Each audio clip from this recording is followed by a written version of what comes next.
যে আমরা যেটা পড়বো সেটা হলো পদার্থের গঠন ও ধর্ম। বেসিক্যালি এনটিপিসি, রেল, ডব্লিউবিসিএস এসবের জন্যই আমরা করব, তবে যে কোনো পরীক্ষার জন্য কভার হবে। চাপ চাপ হলো বল। আমরা আগে পড়েছি বল কি পড়েছি, চাপও এক ধরনের বল। শুধুমাত্র কোনো একটা বল যদি কোনো একটা তলের উপরে উল্লম্বভাবে ক্রিয়া করে, উল্লম্বভাবে এই অ্যাঙ্গেলটা 90 ডিগ্রি, তাহলেই সেটাকে আমরা বলবো চাপ। তাহলে এই ক্ষেত্রফলটা থাকবে, সেই ক্ষেত্রফলের সঙ্গে লম্ব হবে। তাহলে এইটা যদি ফোর্সটা যদি হয়, বলটা যদি হয় এফ, আর এই ক্ষেত্রফলটা যদি হয় এ, তাহলে একক ক্ষেত্রফলে যে বল প্রযুক্ত হয় তার নাম চাপ। মানে কি, এ ক্ষেত্রফলে বল এফ, তাহলে একক ক্ষেত্রফলে বল হলো এফ বাই এ, এটাকেই চাপ বলে, কি দিয়ে ডিনোট করা হয়। ঠিক আছে, চাপ হলো এফ বাই এ। তাহলে চাপের একক কি হবে? নিউটন হলো ফোর্সের ইউনিট নিউটন, আর এটা কি এসআই ইউনিট। তাহলে এখানে কি হবে? Meter square, newton per meter square. আর সিজিএসএ, তো সিজিএসএ সেই অনুযায়ী কনভার্ট করে নিতে হবে। ঠিক আছে, তাহলে ফোর্সের সিজিএস ইউনিট ডাইন আর লেন্থের ইউনিট সেন্টিমিটার। তাহলে চাপের সিজিএস ইউনিট কি হবে? ডাইন পার সেন্টিমিটার স্কোয়ার। ঠিক আছে, মনে করো একটা গ্লাসের মধ্যে খানিকটা জল আছে, এই জলটুকুনির হাইট এইচ, আর এই গ্লাসটার একদম নিচের যে তলটা, সেই তলটার ক্ষেত্রফলটা হচ্ছে এ। তাহলে আমাদের প্রশ্ন হলো, এই গ্লাসের একদম নিচের কোনো বিন্দুতে এই জলটুকানির চাপ কত? এখন আমরা জানি কি, চাপ সমান ফোর্স বাই এরিয়া। এখন এই যে জলটুকানি আছে, সেই টোটাল জলটার মোট আয়তন কত? আমরা কি জানি যে কোনো একটা সিলিন্ডারের আয়তন কত হয়? Area into height. তাহলে এই টোটাল জলস্তম্ভটার আয়তন এরিয়া ইন্টু হাইট, এটাই হলো এর আয়তন, তাই তো? এখন আমরা যদি ধরে নিই এই যে জলটুকানি আছে, এই জলের ঘনত্ব রো, রো ঘনত্ব সমান কি হয়? Rho is equal to M by V. আগেই আমরা পড়েছি যে এম হলো মাস, ভি আয়তন হলে, রো হচ্ছে ডেন্সিটি বা ঘনত্ব। এখন এই ভর সমান তাহলে কি হবে? এখান থেকে পাচ্ছি এম সমান রো ইন্টু ভি, এখানে ভি আমার আয়তন। আমরা এখানে পেয়েছি কি, এই জলস্তম্ভের আয়তন এ এইচ। তাহলে এই জলস্তম্ভের মোট আয়তন কি হবে? এই মোট ভর কি হবে? এম সমান হবে রো ইন্টু এ এইচ। ঠিক তো? তাহলে এই জলস্তম্ভের ওজন কত হবে? M G. তাহলে rho into A H into G. এই ওজনটুকু নিয়ে না এই তলের উপরে বল প্রয়োগ করবে লম্বভাবে? আমরা জানি কি, প্রেসার হচ্ছে লম্বভাবে প্রযুক্ত বল। তাহলে এই ওজনটুকু নিয়ে এই তলের উপরে লম্বভাবে বল প্রয়োগ করবে। তাহলে যে বলটা এখানে প্রযুক্ত হচ্ছে, সেই বলটার মান নিশ্চয়ই রো এ এইচ ইন্টু জি, আর এরিয়াটা তো এ। তাহলে মোট যে প্রেসার এই তলের একদম নিচে থাকা কোনো বিন্দুতে, প্রেসারটা হবে কত? এই এ আর এ কেটে গেল, তাহলে পি সমান এইচ রো জি। এটাই হলো তরলের অভ্যন্তরে এই বিন্দুতে প্রেসার। এবারে এই জিনিসটাই আমরা হাইটটা এতটা ধরেছি, না ধরে যদি বলতাম হাইটটা আমার এইটুকানি, এইচের ভ্যালুটা এইটা হতো, তাহলে এই জায়গায় থাকা, এই তলে থাকা যে কোনো বিন্দুর ক্ষেত্রে প্রেসারটা হতো, ধর আমি এটাকে এইচ প্রাইম বললাম, তাহলে এই তলে থাকা যে কোনো বিন্দুর প্রেসার হতো এইচ প্রাইম রোজি। হাইটটা, হাইট অ্যাকচুয়ালি এইচটা হাইট না, এইচটা আসলে গভীরতা। তরলের ওপরের মুক্ত তলটা থেকে কত গভীরের কোনো বিন্দু আছে সেই গভীরতাটা হচ্ছে এইচ, তাহলে প্রেশারটা হবে এইচ প্রাইম রোজি। ঠিক আছে, প্রেশারের তরলের মধ্যে যে কোনো বিন্দুর প্রেশার এইভাবে মাপা হয়। বায়ুমণ্ডল, আমাদের পৃথিবীর ওপরে যে বায়ুমণ্ডলটা রয়েছে এটা পৃথিবী, এই বায়ুমণ্ডল তার অনেকগুলো স্তর আছে। এই টোটাল বায়ুমণ্ডলটা পৃথিবীর ওপরে লম্বভাবে চাপ দিচ্ছে, মানে লম্বভাবে বল দিচ্ছে, তাই জন্যই আমরা সেটাকে বলি চাপ। এবার এই বায়ুমণ্ডল পৃথিবীর উপরে যে চাপ দিচ্ছে সেই চাপকে কি এককে প্রকাশ করা হয়? ATM বা অ্যাটমসফেরিক প্রেশার। এই অ্যাটমসফেরিক প্রেশারের মান কত হয়?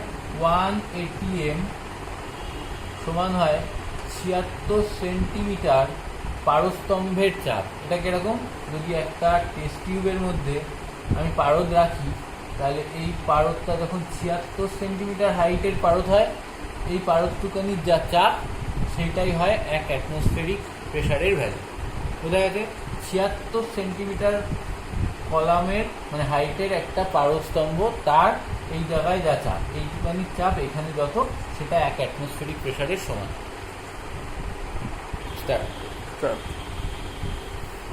বায়ুর চাপ মাপার যন্ত্রের নাম হলো ব্যারোমিটার। এবার ব্যারোমিটারে কি থাকে? ব্যারোমিটারে একটা পারস্তম্ভ দেওয়া থাকে, বায়ুর চাপ এই পারস্তম্ভর উপরে বায়ু চাপ দেয়, তাই তো? এবার এই বায়ুর চাপের জন্য এই পারস্তম্ভটা ওঠানামা করে, তাহলে এই পারস্তম্ভের সঙ্গে একটা রিলেটেড স্কেল লাগানো থাকে, সেই স্কেলে দাগ কাটা থাকে, সেবার পারস্তম্ভ কতটা উঠছে নামছে সেই দেখে বাতাসের চাপ নির্ণয় করা হয়। এখন হয় কি, বাতাসে যদি জলীয় বাষ্পের পরিমাণ বেড়ে যায় বা কমে যায়, সেক্ষেত্রে কি হয়? বাতাসে জলীয় বাষ্পের পরিমাণের সঙ্গে বাতাসের চাপের পরিবর্তন হয়। যদি এরকম হয় যে কোনো একটা জায়গায় পারস্তম্ভের এই উচ্চতাটা হঠাৎ করে নিচে নেমে গেছে, তার মানে বোঝায় কি? পারস্তম্ভের উচ্চতা যদি পারস্তম্ভের উচ্চতা হঠাৎ করে নেমে যাওয়ার মানে হলো সেখানে ঝড় আসতে চলেছে, ঝড়ের পূর্বাভাস সেটা। এই জিনিসটাই দেখে আবহাওয়া দপ্তর থেকে ঝড়ের পূর্বাভাস দেওয়া হয়। বাতাসের জলীয় বাষ্প বেড়ে গেলে বাতাসের চাপ কমে যাবে এবং তখন এই পারস্তম্ভের উচ্চতাটা কমে যাবে, তখনই বোঝা যাবে যে ঝড় হবে। সাইফন হলো যদি দুটো পাত্র থাকে যাদের মধ্যে উচ্চতা ডিফারেন্স আছে, তাহলে উঁচু পাত্রটার থেকে তরল নিচু পাত্রটাতে আনা যায়। কি করে? একটা পাইপ সেট করা হয়, যে পাইপের মধ্যে সেম তরল রাখা থাকে আগে থেকে, পাইপটার মধ্যে তরল পূর্ণ অবস্থায় থাকে, সেই অবস্থায় এই পাইপের একটা মুখকে এই জলের মধ্যে চুবি দেওয়া হয়, আর তখন এই পাত্রটা ফাঁকা থাকে। এবারে এর মধ্যেও জল আছে, ধর এটা যদি জল হয় তাহলে এর মধ্যেও জল আছে। এই অবস্থায় যদি এই দুটো পাইপের মুখ খুলে দেওয়া হয়, তাহলে কি হবে? এখান থেকে জল গিয়ে এর মধ্যে জমা হতে পারে। কেন হবে? প্রেশারের ডিফারেন্সের জন্যই হবে। এই হাইটটার থেকে এই হাইটটা বেশি, এবার এই জন্য প্রেশারের ডিফারেন্স হবে। সেই জটিলতায় আমাদের যাওয়ার প্রয়োজন নেই। মোদ্দা কথা, সাইফনের আমাদের এইটুখানি জানতে হবে যে উঁচু থেকে নিচুর দিকে জল যায় এবং সাইফনের কয়েকটা ব্যবহারিক প্রয়োগ। যেরকম তোরা রেশন দোকানে সবাই নিশ্চয়ই গেছো, রেশন দোকানে দেখবে মুখ দিয়ে একজন পাইপ দিয়ে টেনে উঁচু পাত্রটার থেকে নিচু পাত্রের দিকে কেরোসিন তেল টেনে আনে। কোনো একটা তরলের মধ্যে যদি কোনো বস্তুকে ডোবানো হয়, তাহলে এই বস্তুটা যখন ডুববে, খানিকক্ষণ বাদে যখন ও ভেতরে ঢুকে যাবে, তখন ওর উপরে তরলের ভেতর থেকে উল্টো দিকে একটা ফোর্স দেবে তরল। এই ফোর্সটার নাম, এই বলটার নামই হলো প্লবতা বা বাউন্সি। এখন এই প্লবতা ভীষণ ইম্পর্টেন্ট, তার কারণ এই প্লবতার জন্যই বস্তু ভাসে বা ডুবে যায়। প্লবতা বল যদি বস্তুর ওজনের থেকে, বস্তুর ওজনটা তো নিচে দিয়ে কাজ করবে, যদি ডাব্লিউ ওজন গ্রেটার দ্যান প্লবতা হয় তাহলে বস্তুটা ডুবে যাবে, যদি ডাব্লিউ ইকুয়াল টু প্লবতা হয় তাহলে বস্তুটা ভাসবে, আর যদি ডাব্লিউ লেস দ্যান প্লবতা হয় তাহলে বস্তুটা একদম তরলের উপরে এইভাবে ভাসবে, একদম না ডুবে ভাসবে, একটুও ডুববে না। তাহলে এই তিনটে কেস প্লবতার জন্য হয়। এই কেসগুলোকে মাথায় রেখেই জাহাজ তৈরি হয়, সমস্ত রকম, ইভেন সাবমেরিনের ক্ষেত্রেও এই একই জিনিস মাথায় রাখা হয়। ঠিক আছে? কোনো একটা বস্তুকে তরলে সম্পূর্ণ রকমভাবে বা আংশিকভাবে যদি ডোবানো হয়, তাহলে এই বস্তুটার যা আয়তন আছে তরলের মধ্যে ডুবে যাওয়ার পরেও এ ততটাই আয়তন দখল করবে। মানে এর আয়তন যদি হয় ভি, তাহলে তরলের মধ্যেও নিশ্চয়ই ভি আয়তনই দখল করবে। এবার এই ভি আয়তনে যতক্ষণ আমি এটাকে ডুবিয়েছি ততক্ষণ এই ভি আয়তনের মধ্যে কি ছিল, খানিকটা তরল ছিল। এবার যেই এটাকে এখানে আমি বসালাম তখন কি হলো, এইখান থেকে খানিকটা তরল অন্য সাইডে সরে গিয়ে একে এখানে বসতে দিল।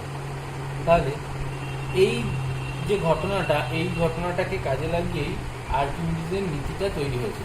আর্কিমিডিজ বলেছেন কি, যদি এরকম হয় একটা পাত্রে টইটুম্বুর জল আছে, এবার আমি একটা বস্তুকে এই জলের মধ্যে চুবিয়ে দিলাম, তাহলে এর আয়তন যদি ভি হয়, তাহলে বস্তুটা যখন ডুবে যাবে তখন এই জায়গা থেকে ভি আয়তনের জলকে ও সরাবে, এখান থেকে ভি আয়তনের জল সরে যাবে। যেহেতু পাত্রটা সম্পূর্ণ ভর্তি ছিল, তাহলে এই ভি আয়তনের জল কোথায় যাবে, উপচে বাইরে পড়বে। এবার আমি যদি এই উপচে পড়া জলটাকে কোথাও একটা সংগ্রহ করি, তাহলে সেই উপচে পড়া জলটুকানি যা ওজন হবে, এই জলটুকানির ওজন এইটার সমান হবে এই বস্তুটার বাইরে যা ওজন ছিল যদি ডাব্লু হয়, আর ভেতরে জলের মধ্যে যাওয়ার পরে ওর ওজন যদি ডাব্লু প্রাইম হয়, তাহলে এর ওজনের আপাত হ্রাস কত হয়েছে, ডাব্লু মাইনাস ডাব্লু প্রাইম।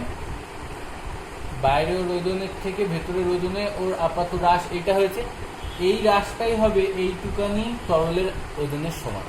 তাহলে আর্কিমিডিজের নীতি কি বলছে, যে কোনো একটি বস্তুকে তরলের মধ্যে সম্পূর্ণ বা আংশিকভাবে নিমজ্জিত করলে ওর ওজনের যে আপাত হ্রাস হয় সেটা ওর দ্বারা অপসারিত তরলের, অপসারণ হচ্ছে বলে অপসারিত তরলের ওজনের সমান হবে। ঠিক আছে। আপেক্ষিক গুরুত্ব হলো কোনো একটা বস্তুর ঘনত্ব,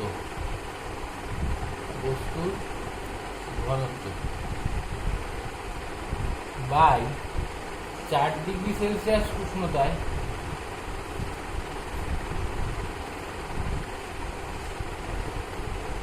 এই বস্তুটার যা আয়তন তার সম আয়তন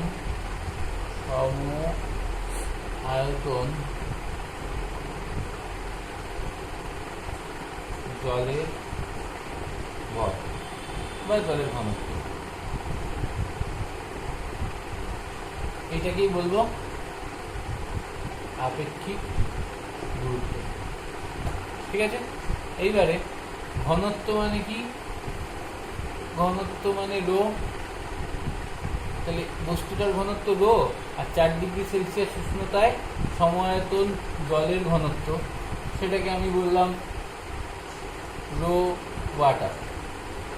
এখন আমরা জানি কি রো সমান এম বাই ভি, তাহলে সম আয়তন, তাহলে এর যা আয়তন এরও আয়তন সমান, তাহলে নিশ্চয়ই দুটোর ভর সমান হবে না। আমি ধরলাম জলের ভর এমডব্লিউ, তাহলে বাই ভি। এখন ভি নিশ্চয়ই কেটে যাবে, তাহলে এটা সমান বস্তুর ভর আর 4 ডিগ্রি সেলসিয়াস উষ্ণতায় সমায়তন জলের ভর।